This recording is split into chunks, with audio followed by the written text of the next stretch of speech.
Sí, profe. Sí, se ve bien. Ok. Vamos a empezar por algo que a ustedes les encanta, que es toda la terminología y la historia de la salud mental y todo eso que está re bueno. Pero que tiene algunas cosas interesantes para discutir. Ustedes saben que salud viene de saludis, que significa salvación. Es decir, nosotros para los pacientes somos salvadores. Así como somos salvadores, podemos ser los verdugos, pero nos ponen en una posición en la cual si nosotros somos cuidadosos, tenemos un poder sumamente importante. Poder en el sentido de sobre el otro, desde lo afectivo, porque en la medida en que vos podés ayudar a alguien, salvar a alguien, entre comillas, te posiciona en alguien que decís, ay, sí, es lo mejor del mundo. Está Dios y estás vos. Pues, si te mandás algún moco, ya no. Es muy fácil pasar de salvador a verdugo en esta profesión. ¿Cuál es la definición de salud de la OMS? Es muy fácil. La salud es un estado de completo bienestar físico, mental y no solamente la ausencia de afecciones o enfermedades. La pregunta es esta, Dayana, vos que sos una de las pocas que puedo ver. ¿Qué falla en esta definición en cuanto a salud mental?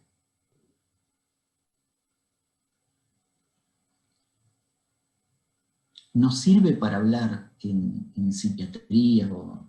Digamos, es como que lo toma muy, muy general, porque nombra, si bien nombra la salud mental, la ausencia de afecciones. O sea, por ejemplo, un estado de angustia que es re común, es como que sería, digamos, una expresión de algo y no lo engloba tan puntualmente. Habla completo bienestar que jamás se podría tener, digamos. Muy bien, Dayana. Completo.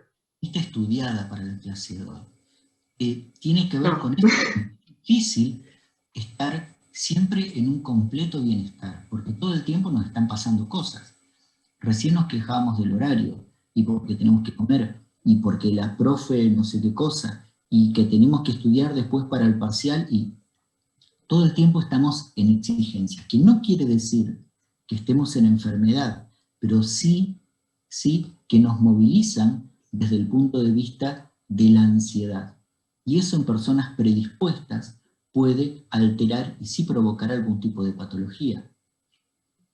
Cuando incorporamos el término mental, hacemos referencia al pensamiento, a la mente. Ese pensamiento, incorporado a la definición de salud mental también de la OMS, te dice: estado de bienestar en el cual el individuo es consciente de sus propias capacidades, puede afrontar las tensiones normales de la vida, puede trabajar en forma productiva y fructífera y es capaz de hacer una contribución a su comunidad. ¿Esto qué quiere decir? Primero, es consciente de sus propias capacidades, es decir, que puede tener una actitud reflexiva hacia sí mismo y hacia los demás. A su vez, tiene la capacidad de adaptarse para poder afrontar estas dificultades. Por lo tanto, hasta ahora somos seres reflexivos y adaptables. Cuando se pierde la reflexibilidad o cuando se pierde la capacidad de adaptación, entramos en algún tipo de patología. Algo que se agregó es esto, es que puede trabajar en forma productiva y fructífera. Esto hace referencia a que funcionalmente vos no deberías tener problemas. Por eso es que todo el tiempo te dice, cuando lees los criterios de una enfermedad, dice, debe alterar la capacidad laboral, social, familiar, o provocar algún tipo de malestar, etc. O sea, que si nosotros nos sentimos bien, pero no podemos, perdemos determinadas funciones, estamos también ante un problema. Y algo que es interesante, que es capaz de producir una contribución a su comunidad. Vale decir, que nosotros tenemos que ser seres útiles, que tenemos que ser seres en los cuales podemos en algún punto ayudar al otro. Esta definición, entonces, podemos resumirla en que somos seres conscientes, adaptables, funcionales y útiles. Ahora, la pregunta sería, ¿cuál es el punto de corte? Digamos, ¿cuándo yo tengo salud mental? Por ejemplo, Matías Goldani, está ahí con esos rulos que casi no lo reconozco. Sí. ¿Se escucha bien? ¿Cuándo podemos decir, mira, esto es normal y esto no? En cuanto a lo que es salud mental, me parece que al ser algo que es lo que estudia la mente, entonces es algo que, por así decirlo, no es tan sencillo de establecer un punto definitivo y fino, como decir, esta persona es sana y esta persona no es sana mentalmente. Ajá. Considero que no se puede, por así decirlo, hablarlo de algo más fino, como no hay un valor, como decir, a esta altura tenés fiebre y a esta altura no tenés fiebre. Entonces como que no es tan sencillo establecer un punto. Es algo que tiene grises, digamos, porque hablas de la salud mental y cada persona mentalmente es sumamente diferente a otra.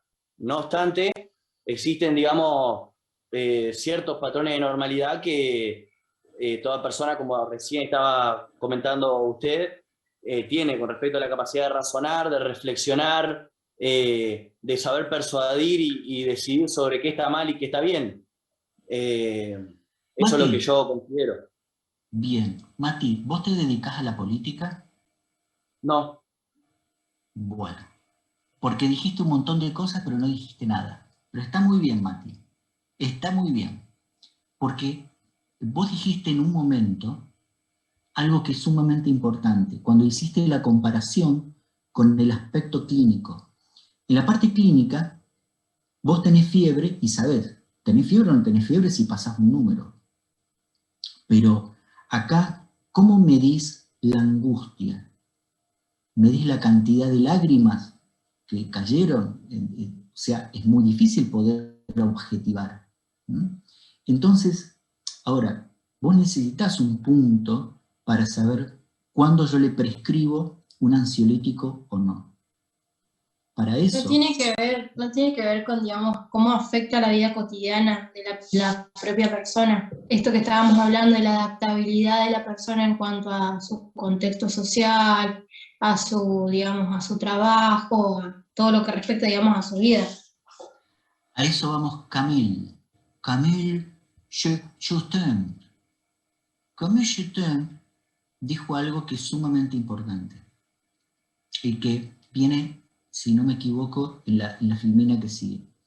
Vos sabés que lo normal es algo que está arreglado y que esa regla puede ser estadística, puede ser ideal.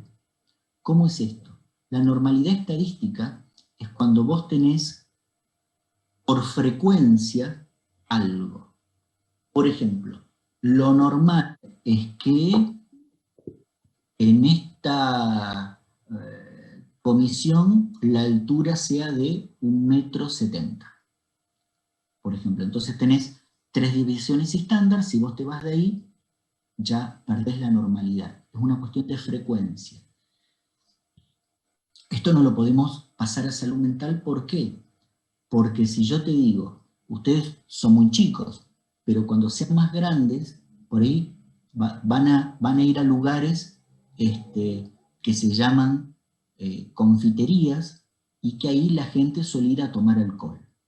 ¿Sí? Muy bien. Entonces, la frecuencia hace que estén todos medio chupados. Sería lo normal, pero no es lo más saludable. ¿Mm? La otra definición que tenemos es la normalidad ideal, que hace referencia a ¿qué? A una construcción de lo que debe ser, una construcción social. Entonces vos decís, bueno, lo normal, idealmente, es que los chicos no tomen tanto, ¿no? Y entonces pones un punto de corte, pero acordado socialmente. Ahora, Camille Justin dijo algo que tiene que ver con lo funcional.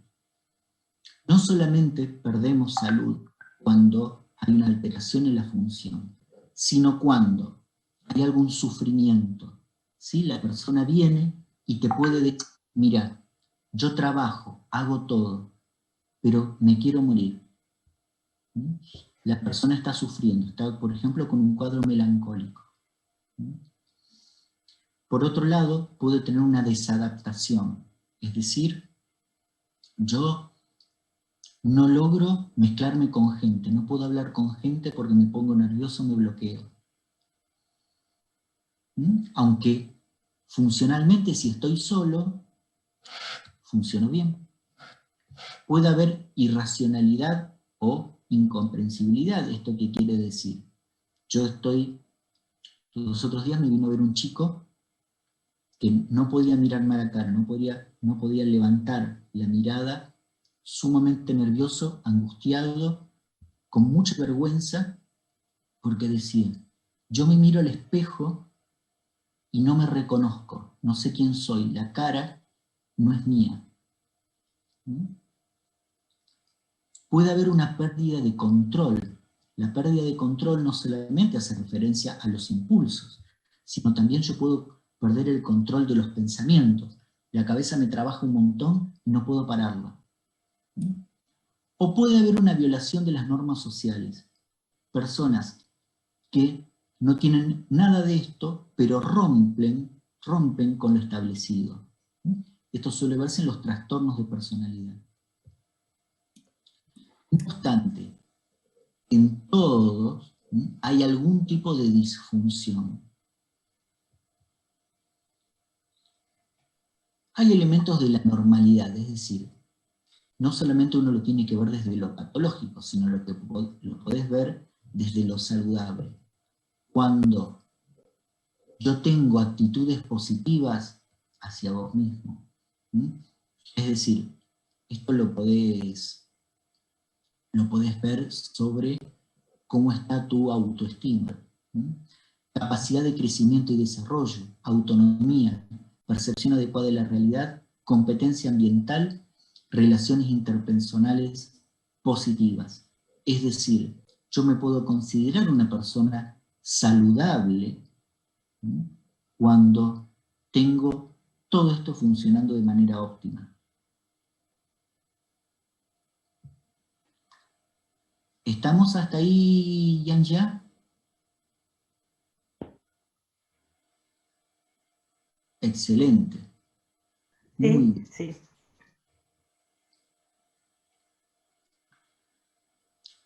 La ley de salud mental, y esto es una cuestión absolutamente personal, creo que cuando haya algo de racionalidad se va a tener que modificar, sin duda.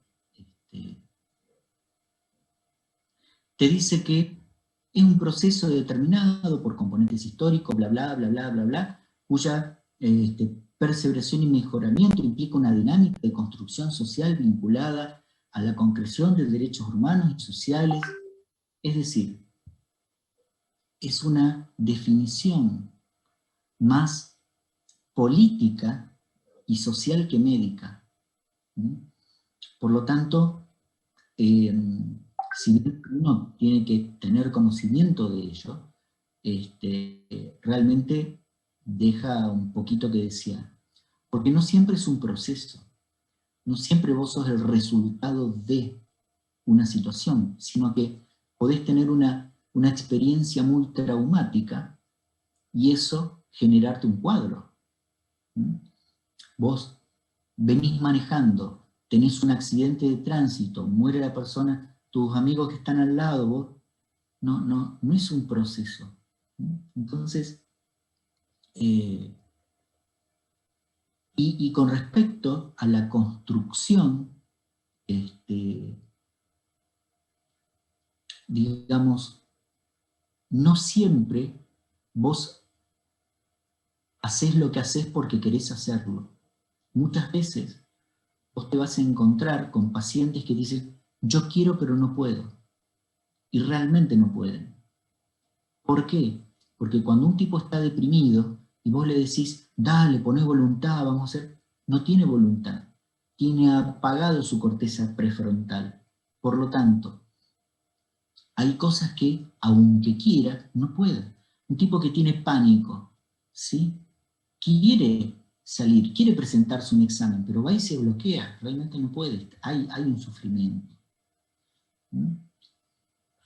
No obstante, dentro de ese dinamismo y dentro del tipo de respuestas que vamos a tener una cuestión genética. Nuestra genética Nuestra genética hace referencia a qué? Hay numerosos estudios, sobre todo en chicos adoptados, que la cuestión conductual es muy similar a los padres biológicos y no a los padres de crianza, ¿sí? Entonces vos vas a tener una predisposición a hacer cuadros ansiosos o depresivos, pero por una cuestión genética. ¿Cómo se da en el embarazo? Por supuesto, porque si vos tenés un embarazo con mucho estrés, ¿no? Recuerden lo que dijo el gobernador de Buenos Aires, ¿no? Que las mujeres están más predispuestas a embarazarse. Sabían que dijo eso, ¿no? Si esta mujer tiene un embarazo con mucho estrés, los niveles de cortisol alto hacen que el eje adrenal posterior sea más susceptible a estímulos externos, entonces va a ser generalmente personas más irritables. ¿Cómo se da el nacimiento? Por supuesto, si vos tenés un sufrimiento fetal, o si tenés algún tipo de infección, al igual que en el embarazo, te puede predisponer a algún tipo de respuestas. El tipo de apego, que ya lo vamos a repasar un poquitito, cómo se da la primera infancia, vida, medio, etc. Ahora vamos a ampliar algo de eso. Bien. Sabete esto. Sabete que cuando hablas de injuria, estás hablando de daño o incomodidad que causa una cosa. Pero ustedes habrán visto que normalmente no utilizamos el término injuria, sino que utilizamos el término de trauma. Desde el punto de vista psicológico, trauma, podemos referirnos a qué? Al acontecimiento de la vida de un sujeto caracterizado por intensidad, la incapacidad del sujeto a responder adecuadamente y los patógenos que quedan. Eso es un trauma, ergo nosotros podemos decir ha tenido un evento traumático. ¿Cuándo entonces? Mauro, Ismael, Jacob.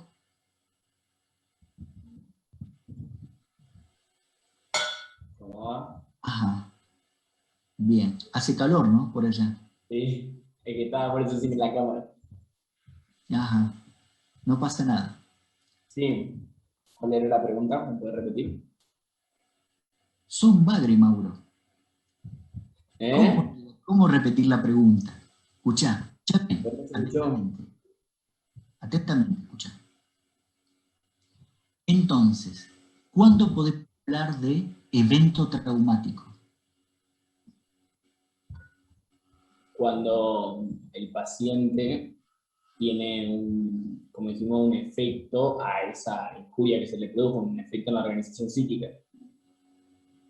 a partir de la industria tiene un Ajá. efecto patógeno, porque si no sería como que lo resolvió de alguna forma. Muy bien. Vos podés tener que ese evento traumático te puede o no generar algún tipo de secuela. ¿Sí? Cuando queda un trauma, como bien dijo Mauro, hace referencia a esto. Si provoca una desorganización psíquica y uno tiene que adaptarse o acomodarse. Otro de los términos que solemos utilizar es crisis. Ustedes recuerdan, si querés Mauro ya podés apagar la cámara para seguir. Crisis hace referencia a un momento decisivo. Es decir, cuando se da, es ese momento en el cual puede aparecer o no esa experiencia traumática. ¿Se entiende? Es decir, la crisis vendría a ser el momento en el cual está la perturbación, mientras que trauma implica la crisis más toda la consecuencia. Es interesante, y acá me va a ayudar mi compañera Xian Ya. Uy, que justo se me fue. Y No, acá estoy. ahí está. Bien, ¿alcanzás a leer los ideogramas o no?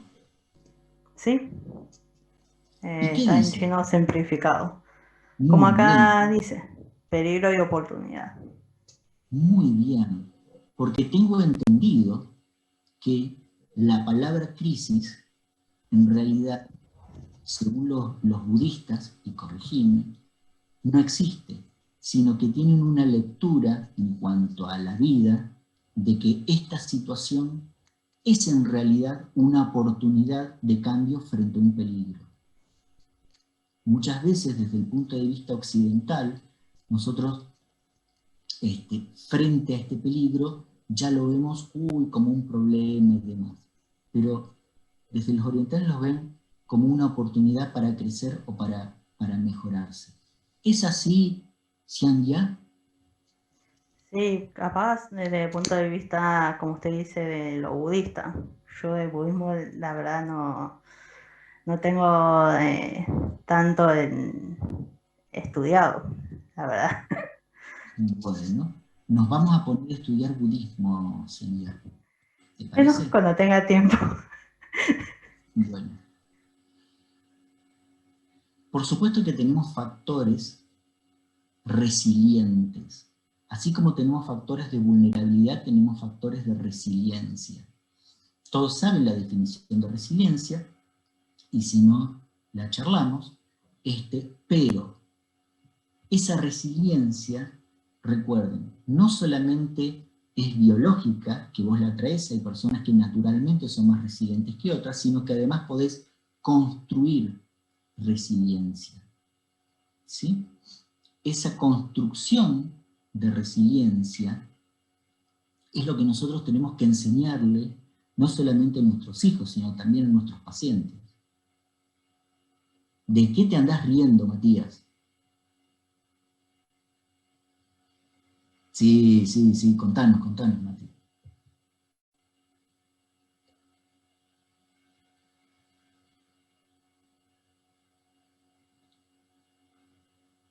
Poné el micrófono y contanos. No, una cosa que leí de un amigo mío.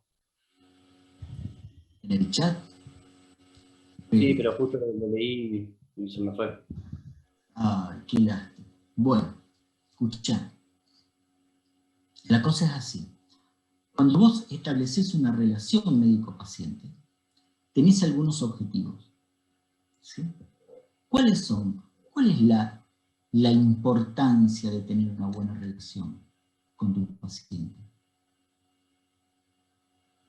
¿Qué les parece a ustedes? Y que va a mejorar la comunicación y la confianza que tiene el paciente con vos. y la libertad de poder contarte lo que realmente siente y lo que le pasa. Ujú. Muy bien, Edu. Influye también en la adherencia a los tratamientos. ¿Quién habló ahí? Denise. Yo dije que influye también en la adherencia al tratamiento. Es correcto. Vamos a ver, Una buena relación. las dos cosas son muy importantes, porque no solamente te va a contar cosas que por ahí no le cuenta a otro, sino que además, si te tiene confianza, vos vas a sumar el efecto placebo a tu tratamiento, que es importantísimo.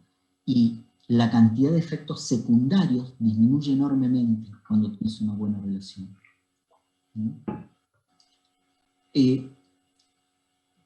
Reconocer que es una persona parece algo obvio, pero a veces uno cuando está en el hospital haciendo pases de sala y demás, decís, el paciente con el hígado graso, el cirrótico de la habitación tal. Uno a veces no se da cuenta, pero empieza como a cosificar a la persona. ¿Viste? Y se olvida de todo el sufrimiento que hay detrás. Entonces uno entra, hola, ¿qué tal? ¿Cómo te sentís hoy, mamita? ¿Bien? Bueno, vamos a... tuviste un poquito de fiebre, bueno, vamos a poner esto y se terminó, ¿viste? Y hay y el hecho de reconocer al otro como persona hace que vos puedas tratar de entender su sufrimiento. Por lo tanto, no quiere decir que vos te pongas a sufrir con todos tus pacientes.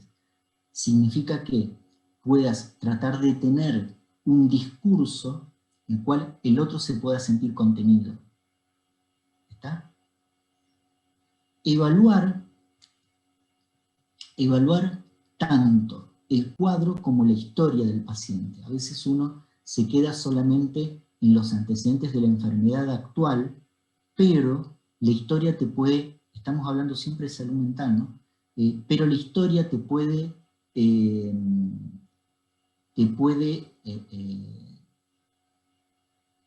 indicar un diagnóstico totalmente diferente, ¿sí? Por ejemplo, vos podés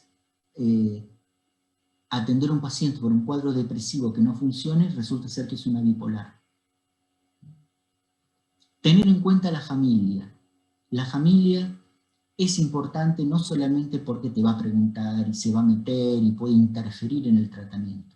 Vos necesitas tenerlo de aliado tuyo, ¿sí? Por eso, cada tanto hay que citar a la familia para hablar y ver qué es lo que pasa. Conocerse uno mismo. Yael Buri, ¿por qué es importante conocerse uno mismo para poder trabajar, para poder atender?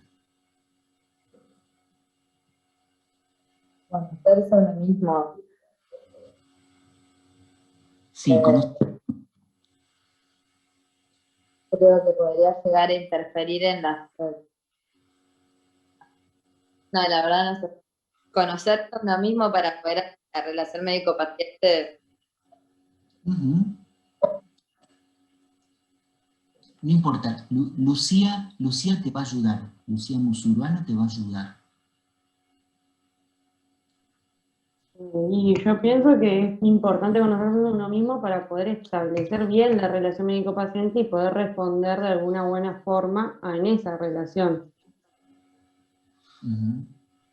Sí. Esto está relacionado con el punto que sigue. La cuestión es la siguiente. Cuando vos te viene un paciente y vos has tenido una experiencia traumática en un área, por ejemplo, fuiste abusado, fuiste abusada cuando eras chiquito, podés empezar a detectar reacciones de alarma en un montón de cuadros, donde no los hay. ¿Sí? De la misma manera que si vos has tenido o sufrido una situación de violencia, por ejemplo, podés encontrar violentos por todos lados. Y a veces eso hace que inconscientemente uno no pueda ser objetivo. Entonces podés dar indicaciones a los pacientes que pueden resultar poco felices, ¿sí? Por ejemplo, yo conocí una psicóloga que había tenido una separación muy traumática del marido. Entonces, pareja que iba a consultar, no, tenés que separarte, tenés que separarte, tenés que separarte. ¿Está? O sea, uno tiene que reconocer las limitaciones que uno tiene para atender determinados tipos de pacientes, ¿sí? Y cuando no sabés o no podés, porque te supera, bueno, podés pedir una interconsulta o trabajar con otros. Pedir una interconsulta no los hace menos, médicos, ¿sí? Al contrario.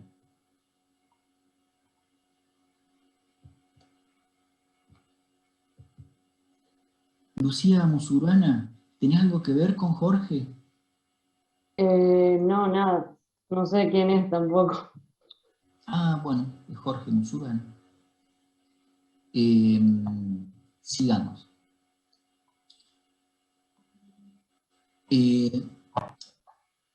Por lo tanto, la cuestión para una buena construcción, básicamente, es la cuestión de empatía, de poder ser empático.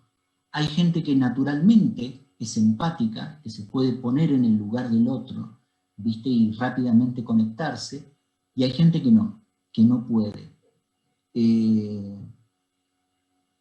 Yo en general, por ejemplo, soy bastante empático con todos, pero con las personalidades psicopáticas me cuesta, ¿sí? Y ya pongo una cuestión medio de resistencia. A veces que uno puede manejar esa empatía y otras veces no.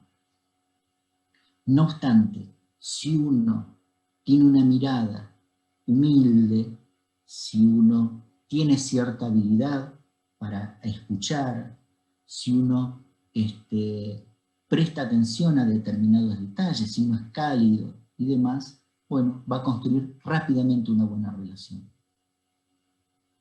¿Mm? Hay cuestiones que tienen que ver con la parte ética, pero sépanse lo siguiente. Cuando nosotros tenemos una buena relación, la cantidad de juicios por mala praxis cae abruptamente, ¿sí? Por más que se haya mandado algún moco. Entonces, desde el punto de vista legal, también nos va a ayudar. Los aspectos epistemológicos. ¿Quieren que hablemos de epistemología? Vos sabés que yo hace 20 años de todos los cursos, que qué sé yo, ¿verdad? Siempre hay epistemología de la investigación, epistemología, y me lo explican, lo entiendo, pero después lo dejo de entender. No sé qué cuerno es la epistemología. Pero bueno, si alguno quiere dar algún aporte, lo escucho. Y pueden decir cualquier verdura que para mí va a estar bien. Porque no. Che, algo importante, y esta cuestión de transferencia. Ya lo deben haber visto con Marcela Romero, seguramente, un montón de la transferencia. ¿Qué es la transferencia? Es lo que vos generás en el otro, ¿sí? Y ese otro, vos podés construir un vínculo positivo o negativo. ¿Está? Ahora, ese otro también te va a generar en vos algo. Esa es la contratransferencia, ¿sí? Que puede ser positiva o negativa. Entonces, si ustedes han tenido transferencia negativa, hay que ver por qué, ¿sí? Trabajarlo ustedes, de la misma manera que si tienen una contratransferencia que les hace ruido, hay que ver por qué, en qué se han equivocado. No obstante, hay cosas que son, digamos, que tienen que ver con las características, en dónde se da y cómo se construye, y las características del mismo paciente. ¿Por qué? Porque los rasgos de personalidad va a hacer que vos, por ejemplo, te puedas vincular más rápidamente a que una persona que sufre, a alguien que está desvalido, que está desamparado, de la misma manera que la edad, que el tipo de enfermedad, etc. No obstante, acá hay una cuestión también a construir, que es cuando estén trabajando en una institución, a veces los médicos tenemos la mala costumbre de descalificar, aunque sea sutilmente, al personal de enfermería o al personal de limpieza, ¿sí? Y son los que mantienen funcionando las instituciones. Entonces, la construcción en cuanto a una buena relación, no solamente hay que trabajarla con el paciente, sino que si vos tenés una buena relación con todo el personal, eso va a ayudar a que el personal también lo atienda mejor al paciente, etcétera, etcétera. Se crea todo un círculo. No hay que olvidarse del efecto placebo. Si bien muchas veces se lo descalifica, se lo minimiza, pero el efecto placebo, y sobre todo en salud mental, tiene un impacto sumamente importante. Por eso es que si la persona, por ejemplo, es muy creyente en alguna religión, o que quiere, se siente muy contenido con la curandera del barrio, o con lo que sea, no hay que descalificar esos conocimientos, ¿sí? Hay que ver de qué manera uno los puede incorporar. Cuando les llega un paciente a ustedes en el consultorio, este es el esquema que normalmente se utiliza, vale decir, debería ir al médico de cabecera, el médico de cabecera puede internar o no, o el médico de cabecera deriva al especialista, y el especialista decide si ese paciente se interna o no. Muchas veces queda el paciente en el médico de cabecera y no hay derivación al especialista. Tengan cuidado con eso. ¿Por qué? Porque por ahí se pueden comer algunos mocos, ¿tá? Así que piden interconsulta, no tengan problemas. No obstante, el rol de la atención primaria, y que ustedes salen como agentes de atención primaria, ¿qué hace? Es la prevención, diagnóstico y tratamiento de los trastornos más prevalentes. Es lo que vamos a ver durante el cruzado de la rotación. Tienen que conocer además de conocer, hacen relevamiento epidemiológico, ¿sí? Planifican junto a la comunidad sobre la prevención primaria, esto ustedes ya lo saben, la prescripción de psicofármacos. De acá voy a decir dos cosas nomás. Primero, siempre con todos los pacientes tienen que evaluar la intencionalidad. ¿Por qué los va a ver? ¿Por qué los consulta? ¿Por qué va de un médico tan joven? Y te puedo decir, porque el médico joven recién sale de la facultad y tiene los conocimientos más frescos, te puedo decir. O, como me ha pasado apenas salí de la facultad, que me dijeron eso, que me dijo eso un paciente, en realidad era una paciente adicta, venía a buscar una prescripción, y como yo era nuevo no conocía el historial. ¿Está? Entonces, no hay que subirse al ego y ver qué es lo que pasa. Manejar la reticencia, bla, bla, bla, bla, bla.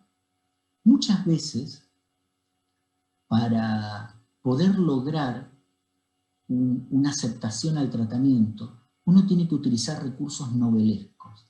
¿Qué es esto? Vos podés contar una historia, podés contar una experiencia, podés contar algo en el cual el paciente sienta una identificación a eso y dice, ah, sí, eso es lo que a mí me pasa. Y entonces rápidamente se engancha. ¿Está? Muy bien. Terminamos la primera parte. ¿Cuánto tiempo nos queda, Edu? ¿Cómo? ¿Cuánto tiempo nos queda? ¿Qué? Sí. ¿Hasta las 2? ¿Hasta la 1, perdón? 10 minutos. Bien. Nosotros No sé si es de 1 hora o de 2 horas el así que hablamos seminario. con tiempo. Perfecto. Muy bien. Todavía no me asignaron a alumnos de antes, así que estoy medio perdido. Nosotros creo que a las 2 tenemos una clase de terapéutica. O corríjanme, Perfecto. chicos, ¿era a las 2 o a las 3? En media hora terminamos. No, a las 2 veces. A las 2. Ah, claro. A pedido de Edu, vamos a terminar 1:30. ¿Mm? Che, vamos a hacer un pequeño repaso de semiología. ¿Ustedes han estudiado o han visto semiología psiquiátrica?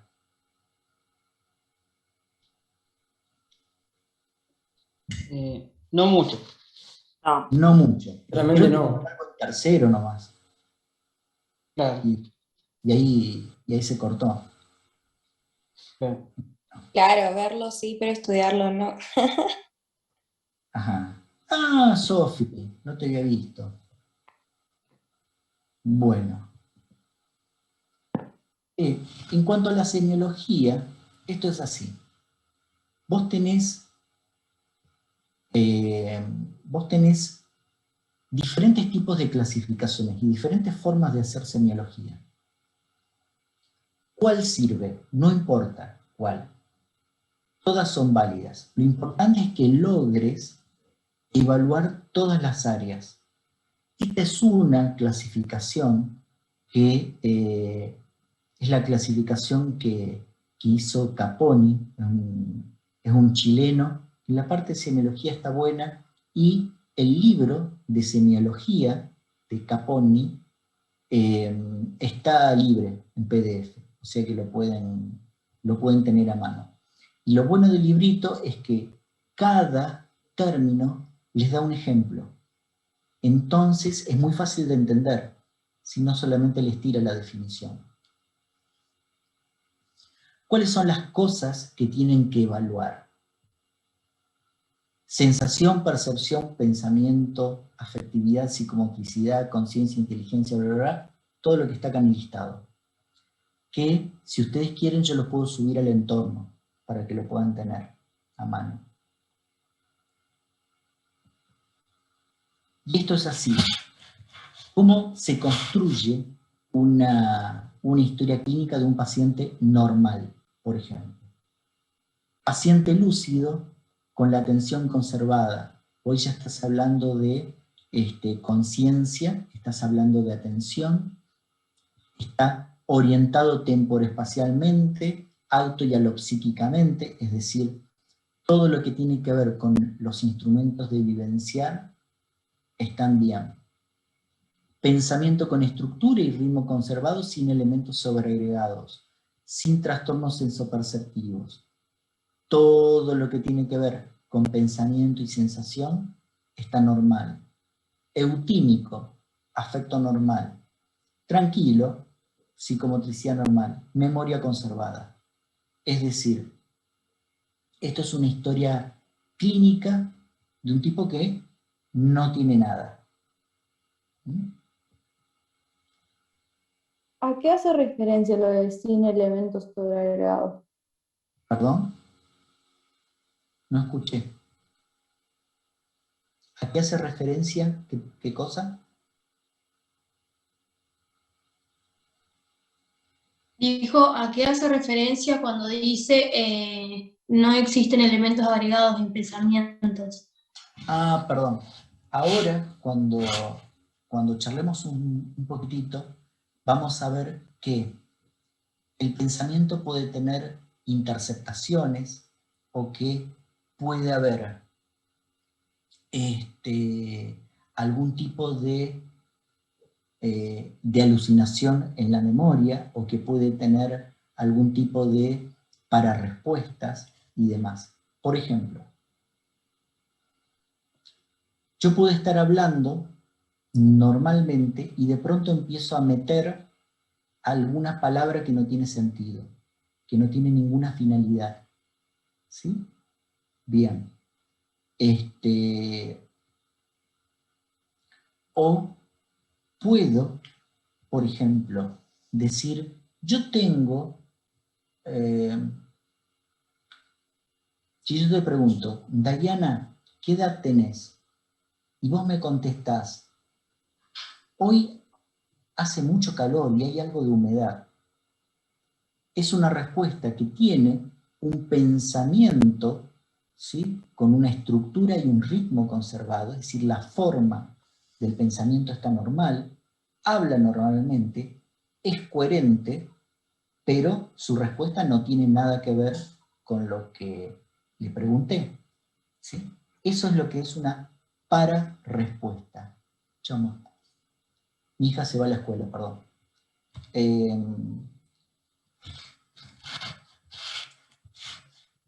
¿Sí? Es como si tuviera un pensamiento paralelo. Entonces, Perdón, entonces la estructura, los ritmos y los elementos lo evaluás con la respuesta verbal. Exactamente. Bien. Un pensamiento, vos tenés diferentes cosas que evaluar. Tenés que evaluar la estructura, tenés que evaluar el ritmo, tenés que evaluar la velocidad, tenés que evaluar el contenido y el lenguaje.